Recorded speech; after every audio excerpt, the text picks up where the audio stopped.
माझ्या आयुष्यामध्ये ज्या गोष्टी लहानपणी मिळाल्या नाहीत, ज्या मला असं वाटतं की ते मिळायला पाहिजे, त्या शाळेमध्ये मिळाल्या पाहिजे, त्या शिक्षणामध्ये मिळायला पाहिजे, ते 6 मूलमंत्र आयुष्याचे आहेत.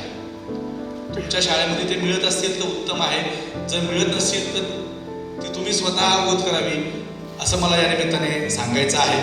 योग व ध्यान, त्या 6 मूलतत्वामध्ये योग व ध्यान आहे. आर्थिक साक्षरता आहे, अत्यंत आवश्यक आहे आर्थिक साक्षरता.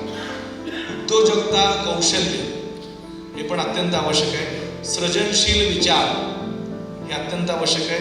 भावनिक आणि मानसिक आरोग्य, त्याच्याशिवाय सेवा, जे जोशी काकाने सांगितलं. जोशी काका महाराष्ट्रामधल्या 200 आदिवासी पाड्यांवर दूध वाटप करण्याचं काम करतात निःशुल्कपणे. 200 आदिवासी पाड्यांवर सेवा आयुष्यामध्ये फार महत्त्वाची आहे. तुमच्या आयुष्यात सेवा घडली तर तुमचं आयुष्य 20 वर्ष वाढते. याचे शेकडो उदाहरणं आपल्या पृथ्वी तलावर आहेत.